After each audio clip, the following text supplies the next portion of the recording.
Bravo, peuple congolais, bravo, président Tshisekedi. Voici comment Tshisekedi a fini par emporter la guerre qui a sévi, qui a secoué le pays tout entier et particulièrement l'Est du pays. Mesdames et messieurs, bonjour, bonsoir.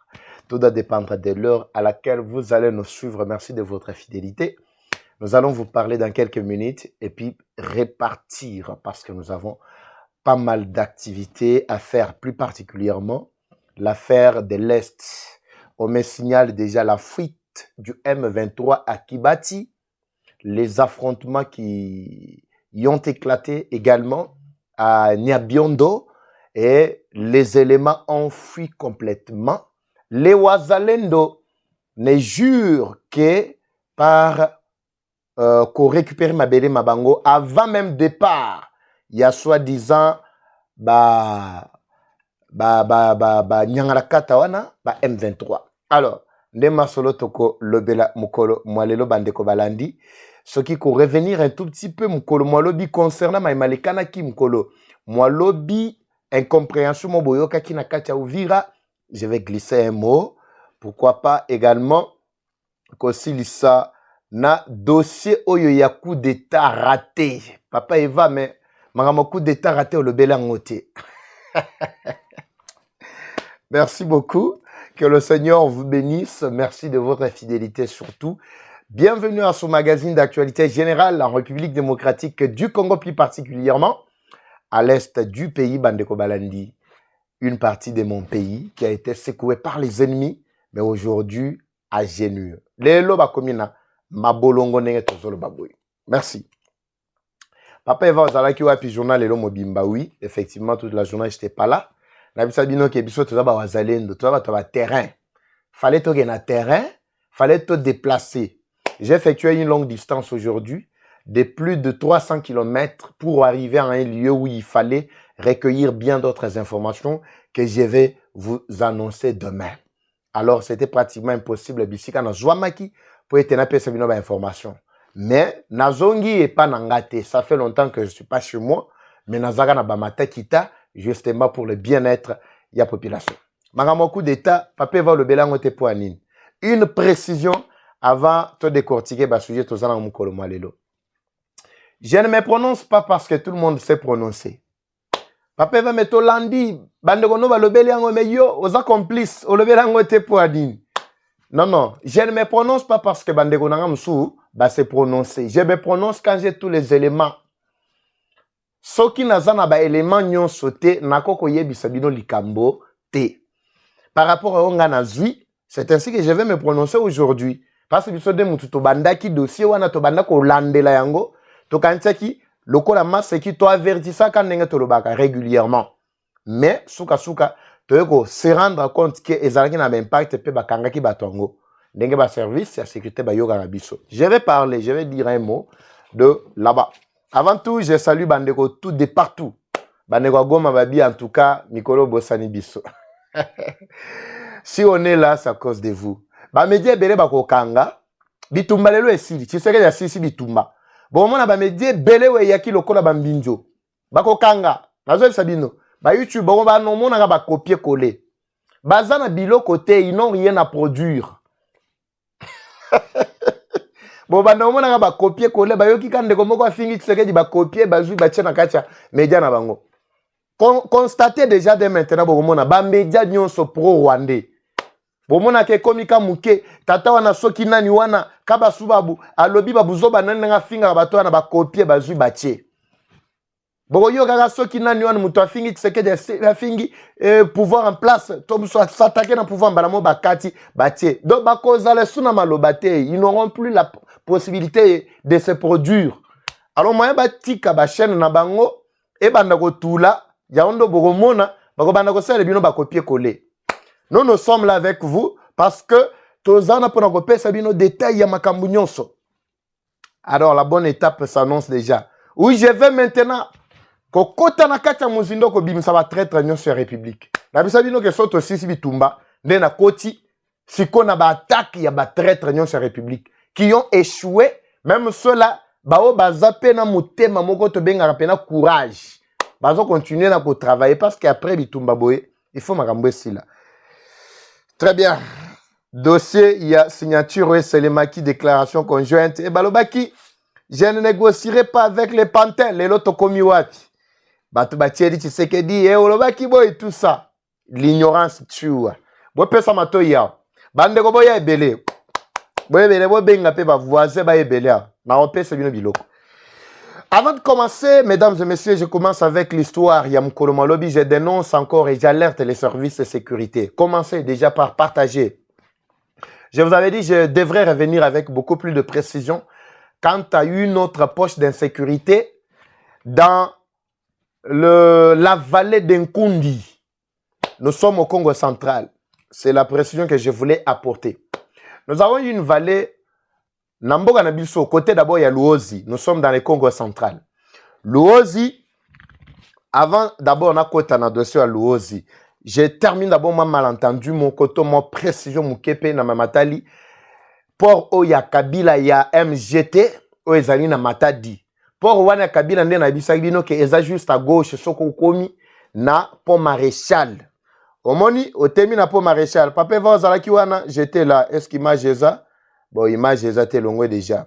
Mais vous savez déjà, nazalaki place wana. Na gauche, au côté mkebo moi quelque part au mona port moko eza wana. MGT za Kabila. Mais ce port a été construit comment? Et Zalaka construit na financement ya Banque mondiale destiné à l'ONATRA. Et Zalaka mbongo ya ONATRA mituka na ba nyonso biloko nyonso ba matériel ezaki destiné na ONATRA. Mais Kabila détourna yango. Snel bazwa ka pe ba mituka mususu.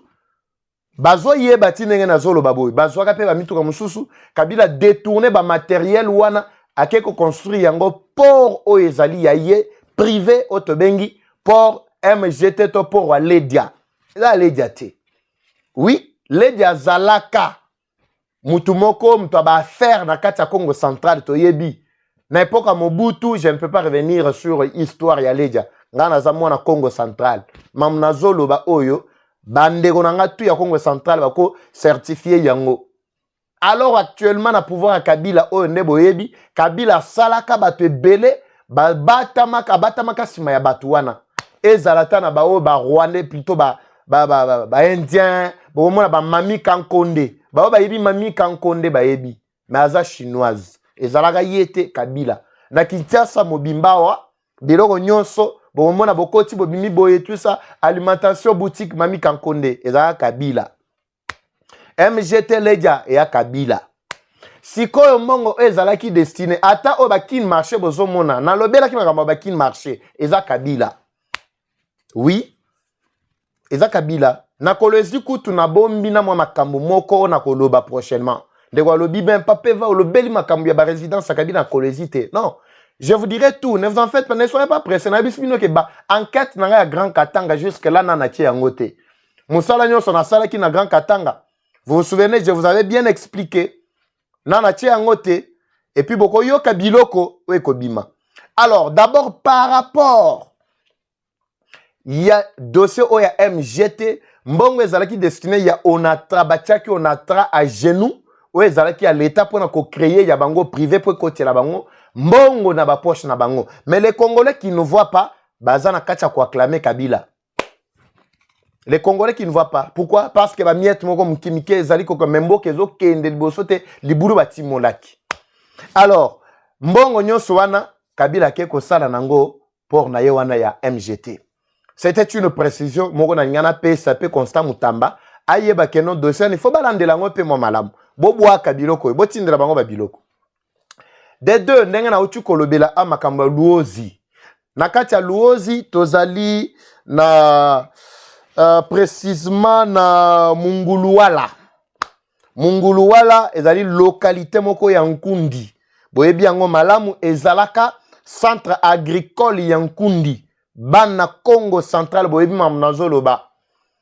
Wana ba epoka kala ba italien bazalaki donc makamwa na ndenge pe tokomi komona lelo a ba côté ya Kassa oriental ba côté Nkwadi tokomo yoka keno ba tiepe centre plutôt elomo bilomo ya nkwadi babilomo ya centre agricole eza ba italien ba ye makambo ba agriculture tout ça. À l'époque c'est comme ça, localité ya Nkundi bazalaka pe ko sala loso bazotinda ngo tina Kinshasa loso moko bakomana ba sac bumba boyebi yango pe ba époque nyonso wana. Alors ezaka centre moko munene. Alors à partir ya Nkundi jusqu'à na Pointe-Noire wana toza na Congo central, vallée nyonso mobimba wana ezali émeillé de beaucoup d'insécurité. Oui, Pape Valobi, insécurité skokenda kikuna.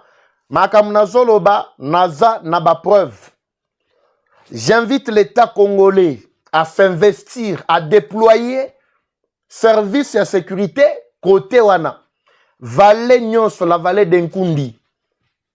Na mabele ya Luozi ba côté nyonso kati wana Munkuluwala bao ba yebi côté wana ti na Pointe-Noire wana tozana Congo Brazzaville. Tozana bande ona biso banyanga ya koto bao babeka badondo ya Congo Kinshasa na badondo ya Congo Brazza.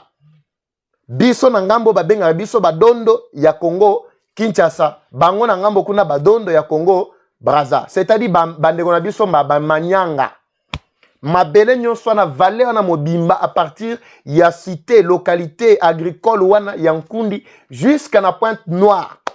Nyonso wana koleka ba côté envoie di Lutete, Bankai, tout ça. Ba côté nyonso jusqu'à Ex-Jacob. Toleki, ba village nyonso ba localité nyonso wana nous allons jusqu'à na Pointe-Noire wana en passant par vallée moko munene. Na vallée nyonso wana dotambola makolo. Batu bazo sala ba trafic ya makasi. Batu Congo central bazo kende bakei na Congo Brazza, batu Congo Brazza bazongi kotoyo, mais ezala la police, ezala militaire, ezala service de sécurité tamoko, ezala kate côté wana. Vous savez très bien, intention il y a Congo Brazzaville jusque là na Kabila.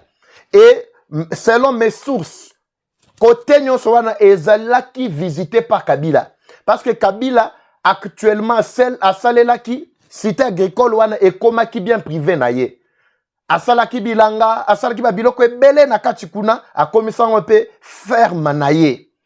Na kati wana bandeko bazakuna bazaka batu na biso bazaka minu lokola fer à repasser wana balobaka lingala te kanenge na chuko yebisa bino awa na ba oya Congo na Grand Katanga na époque mais actuellement na Tanganyika. Bazana mboka Benechofa. Bakomisa ngo bakomo benga ngo ka Rwanda 2 côté wana. J'avais déjà précisé, na localité, c'est à 45 km na Congolo centre. Mais tant que basala ba réunion basala la rango na Congolo centre. Na hôtel oya Mama Lili, ba o ba yebi. Ndenge moko na ba oya Congo central, bango skota ngo basalaka, ba navette na bango tongo midi poko, bazana inquiétude data mukete. Alors, il y a 1001 possibilités pour na bato bazoko sabino kenon batiki ba intention na batiki te parce qu'ils ont été affligés. Ils ont été acculés par les États-Unis. Yango tabo komona ndenge bazo signé na ko expliquer bino makambu ya nini wana ya ba signature pour batu bazo interpréter yango na ndenge na bango. Bo pesa nga matoi na zana biloko. Na ba biloko pona bino ba congolais bande onanga ba o yangai. Je parle bien des Congolais.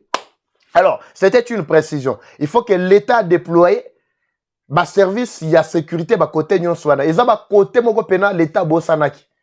Nena solo ba bonabité so bazo yeba mais bo tindela bango ba vidéo oyo pour que côté wana en tout cas boyebi ba intention ya tata oyo beau frère ya Kagame, tata oyo ya Brazza. Beau frère ya Kagame apesa ye mwasi, apesa ye pena ndeko na ye propre, akoma mwasi na ye. Akoma mwasi ya tata wana ya Brazza, deuxième bureau na ye. Kagame bapesa mabele na Congo Brazza. Azana mabele mo mundene. Alors que Congo Brazza zakana mabele kutu malongate. Alors, il faut boyeba ke makambo na zolo babandeko balandi, il faut balandela yango bien parce que nazara ba précision nyonso. Na localité ya Nkundi, na lobela yango pe localité moko agricole, na époque bazaka ko sala vraiment bilanga makasi surtout ya loso. Nyonso na partir ya wana ti na Pointe-Noire na Congo Brazza, ezaka ka vallée et sobe na esobe. bato bazo kati ya makolo sécurité ezate nini te trafic ya makasi bazo kota tongo midi poko bazo mata ndenge na solo babo bandeo na ngatu ya Congo Central bazo yokanga na pesi bino bambote bisika binso bozwami bana voix du tout bana kikanda bana boma matadi mbanzangungu songololo sona bata partout vous êtes en tout cas je vous aime nzamba batela bino kala mingi te tokozana bino elongo c'était une précision avant de passer à autre chose bandeko balandi très bien. Makambu ya Tshisekedi ya Chukolonga Bitumba. Boze na bongisa nanu RD Congo mboka na ngai. Tshisekedi ya Chukolonga Bitumba. Qu'est-ce qui s'est passé bandeko balandi? Oh, botikanga nanu na sepela abandeko nanga ba yana deps azawapi yana deps na yoko lisute na yoko lisute po ba live eza sute tonini. Ne vous en faites pas, je vais revenir dans le programme il y a live. Je vais voir d'abord ceux-là qui nous font du bien. Madame Dipo, courage, Bambo TP place aux Zouami. J'ai tout Dipo, merci. Vous êtes belé wana bolanda biso, douce chomba depuis Kisangani. Voilà, biloko ezao. Na obimisa très rapidement na tika bino terrain. Voilà. Ce qui se passe en rapport avec l'accord. Papa Eva, on a suivi un communiqué à la RTNC. Le communiqué qui parle des déclarations conjointes entre M23 et gouvernement congolais, président Ndimi, le sous dialogue, Makambeza Ndengenini, tout ça. Wanoko yoka stiko. Batouana nangamu na bango bazo sepela. Et alobaki, je négocierai pas, moi. Les pantins, boy tout ça. Écoutez, maintenant, je vous explique, bandeko. Bao bakata, bo katape place oyo. Bo tindela. Bao batawa tembe. Bayo kabiloko, ndenge zobima awa. Cette analyse, oyo kango nulle part. J'avais commencé d'abord par vous expliquer depuis Mkoloma Lobby concernant Makambo oyo. Oyo ba signaki déclaration conjointe oyo M23 basignaki to balobaki mukolo moi lobi lo leki na gouvernement congolais le même langage qu'ils avaient parlé. Ce n'est que ba conséquence ya rencontre ya Tshisekedi na Kagame na Doha. C'était le 18 mars si je ne me trompe pas. Voilà nanga bien. Rencontre Tshisekedi na Kagame makambo balobaki na ebisa bino yango aw. Émir de Qatar, Azouaka, autorisation de la part de l'Amérique, il y a Donald Trump, pour être à Konza, à salir la makamone comme le terrain neutre à Moroboy. Pourquoi l'Amérique appelle ça qui Qatar? Parce que Qatar aussi a un profit, na katia RDC, Nandela ya Rwanda. Qatar a na ba entreprise ya minene na katia Rwanda ya raffinerie ya or, minéré na biso utaka na Congo. Le col a déjà Amérique a yebaki que non d'ici là on doit mettre fin à makambunyo soana. C'est ainsi que bapesa ki émir de Qatar Ndjela yemoko abengisa Kagame. Le col a Kagame pe a expliqué qui dossier na je vous avais bien expliqué que non azana place ya kokuta Tshisekedi facilement te. Alors émir de Qatar a lobby ngai na kobunda na sala tuna faire venir Tshisekedi awa mais yo pe ça azala prête et prêt plutôt. Alors, c'est un temps Bakutanaki, Basoli Tshisekedi a manifesté position naie. Bao Bamonaki communiqué wana, je pense, je vais revenir prochainement parce que la technique n'a pas prévu vraiment ce communiqué là aujourd'hui. Bao Balandaka communiqué au Tshisekedi et plutôt communiqué conjoint au Salemaka na Qatar, mukolo wana entre Kagame na Katum et plutôt na Tshisekedi, c'était quoi? Communiqué Zalaki Kolobaboye. Émir de Qatar bazalaki ko réitérer soutien na bango na processus ya Luanda na accord ya Nairobi tout en voulant privilégier plutôt dialogue entre ces deux pays, le Rwanda et la République démocratique du Congo. Parce que Tshisekedi alobaki que kosolana ba Congolais, c'est ça la priorité pour moi. Soki mutu alobi kaza Congolais za posa masolo ngana boyite biso to boya kite nandimaki yango na kati ya accord ya Nairobi pe na processus ya Luanda. Mais le problème qui est ici, le M23 baza na cahier de charge T. bango so baye na cahier de charge ah bazwa na ba revendication ya Rwanda autant mieux baye langa chef na bango na rencontrer hier en face na yebisa ye clairement en face ni nazoluke pa na ngai ye moko présenter nga cahier de charge na ye ba réalité ba revendication na ye oyo azali ko bomela ngai peuple na ngai. Ça a été le langage de Tshisekedi. Personne ne me contredit ici.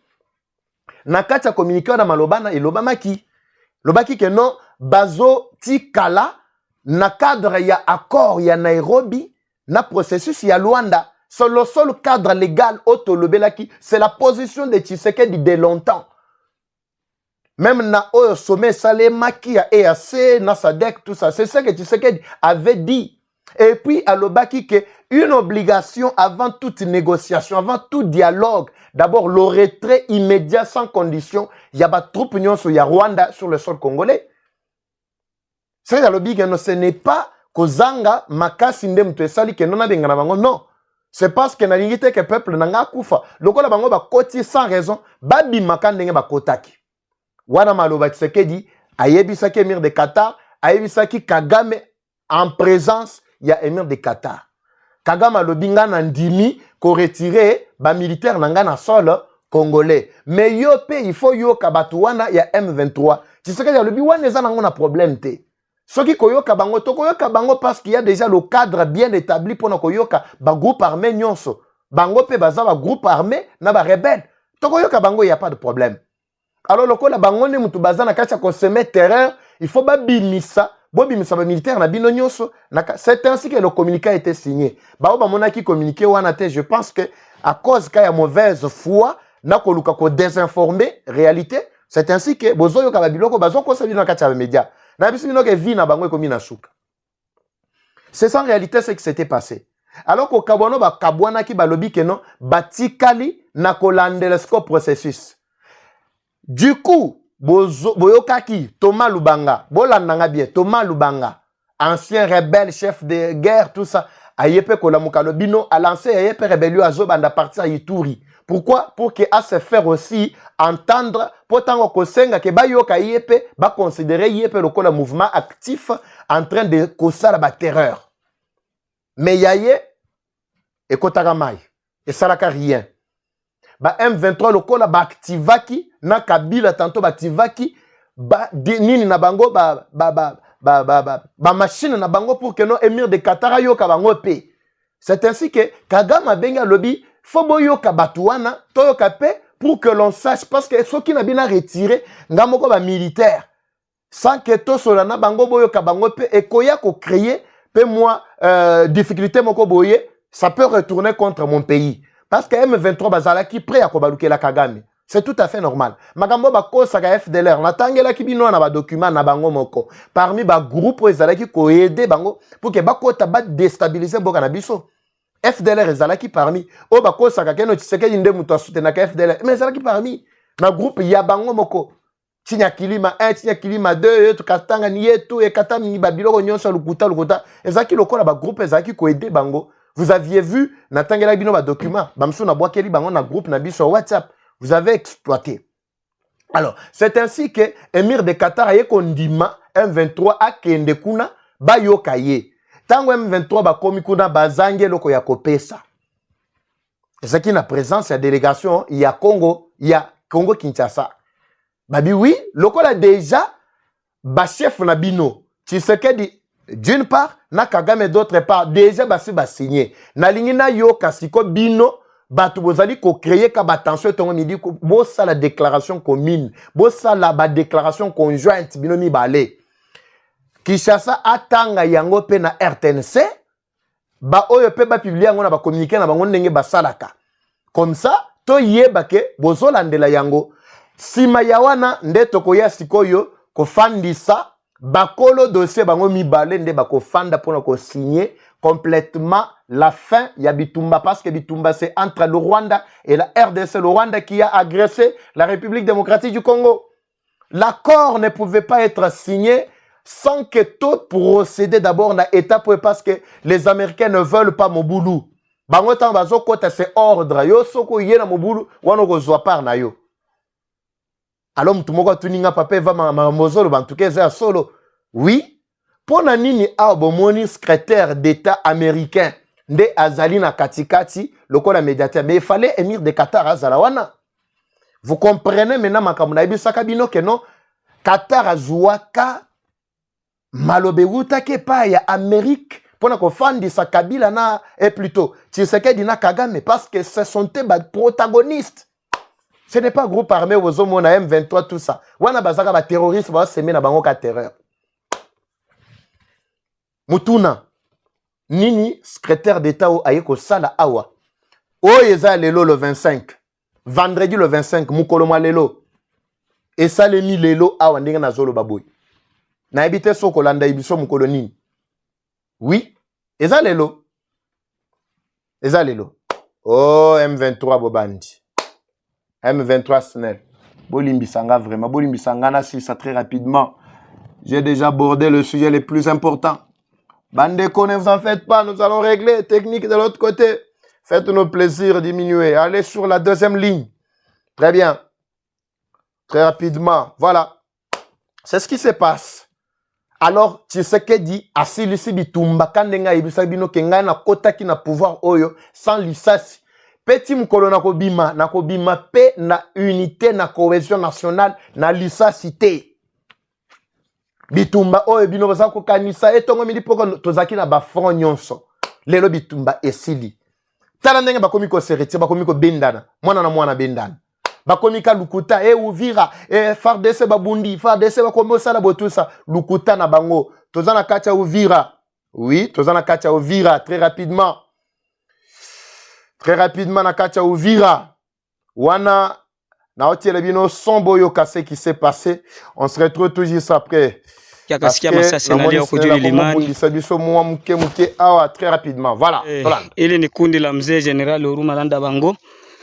Alikuwa anakaa position yake akasikia masasi na leo kujuli limani. Na sasa alisikia inalia. Okay, mimi mbegu njema heri Tanganyika. Sasa alisikia inalia ndio akaamua kupanda na kupanda kuyulu. Kati alipanda kwenda kutanisha ni mzozo wa FARDC na wazalendo. Na tayari aisha anamaliza ile mzozo ya FARDC na wazalendo na ndio anaporomoka sasa na kikosi kurudi kwenye position yake. Bila shaka kabisa ni mzee wetu General Huruma Landa Bango. Huyo ni Aigle Noir machine. Wakati mzee alisikia hiyo mzozo na ndio akapanda mara moja kwenda kutanisha ni tanisha kabisa ni masasi ya FARDC na wazalendo na ndio alienda kuimaliza mzozo kabisa. Si mwingine bila shaka anaporomoka lakini tayari mzozo amekwisha maliza. Mzee Huruma Landa Bango. Général. Très bien. Bitumba et entre FARDC, wazalendo bazo mana tout ça lukuta. Wana c'est le jeu de l'ennemi qui pense qu'il y a Kabola FARDC na wazalendo. Wazalendo baza ba réserviste. C'est-à-dire baza ba leki ya FARDC. FARDC jamais ko bundisa wazalendo ko bundisa FARDC.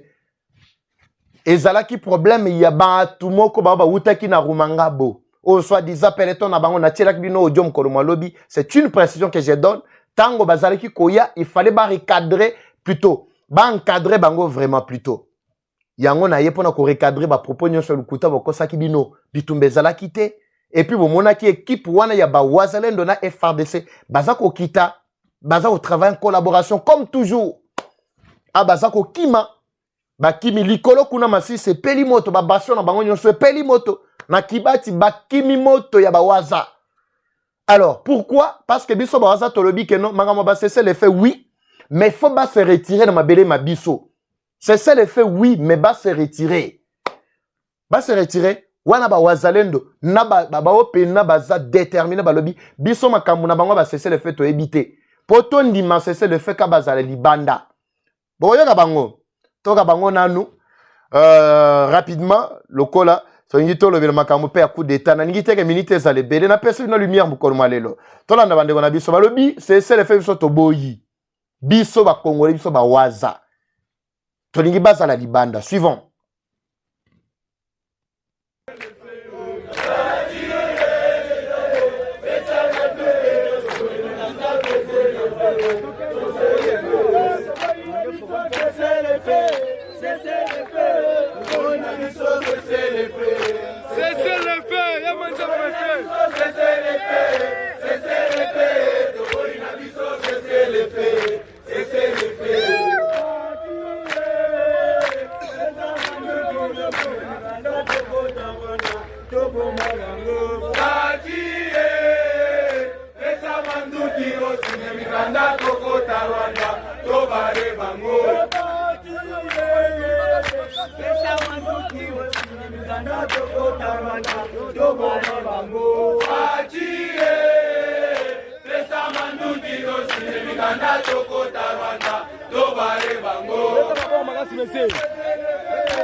Très bien. Toboyi va cesser le feu. Bandeko Balandi, je suis obligé à côté Kabino Awa parce que la Monique connexion est plutôt courant mon boulot. En tout cas, je vous reviens très prochainement par la grâce de Dieu. Et là, comme on biso to tikala, qui m'y a été pour Kabila Palingi qu'on se respecte. Kabila ne continue toujours à menacer Tshisekedi. Balto balinga kola kisangai et papa Eva. Au monitango ba comique compte parodique, c'est-à-dire Eza Kabila te mto lobby, tout ça. Le compte il y a X, il y a Kabila yango a bien certifié. Compte parodique ne veut pas dire que ce qui est écrit ne vient pas du propriétaire. Et Zaye Moutou Azali Koloba, botika ba interprétation et nabinoana, besoin de dérouter l'opinion. Kabila continue toujours à menacer. Ndenge Yazako continue à menacer. Biso pe tokotika te. C'est le feu to signé guerre ici oui, guerre ici là, bango bazala libanda ya mabere mabiso. Neba biso que non, il faut à tout prix, en tout cas bomoni il faut botika un peu papa Eva, omoni na média, olembisa, batak non, li kamako lembisa zate bozana mabere mabiso. Kabila ye tout team to zui ordre ya kolukela ba tout mabele ko pesa ngombo plutôt mboka ye wana makambo zolo banazotika te poani kaka biso nde to ya kotika tozo kena bango tina suka M23 FC Kabila PPRDR DF toko kena bango tina suka biso na media wa toko kanga minoko te. Je vous ai dit que no ebela ba media bakotika bakokima mais biso toza na bino awa ti bango bakolongwa na mabele mabiso. Yetango azo menasa na monite kana azo menacer peuple congolais. Alors biso tokotika yete. Merci beaucoup bandeko. Je pense na kolobela makambo ya ba o bazana ka sai central maimatali ba complicité ya bantumba bwa munda na bandeko na ye moko ba o bazako kabila bango ba casque. Je vais revenir sur ça. Ne vous en faites pas. Bandeko oyo ya tata oya kala nani gouverneur akala kombo na nani oya sorry oya Kabasu Babu en complicité Nabaste Sanga tout ça. Je vais parler de ça prochainement. Ne vous en faites pas. Pour le moment na moni ke nazu difficulté ma kasi bandeko balandi na mamatali courant et très prochainement je vais parler également de ce dossier du coup d'état parce que j'ai tous les éléments à ma possession. Zambe apambola bino nakacha Mabota Mabino, Oabino, Evashu, Ngana Bino, Tokotani, na prochain numéro. C'est parti. Bye.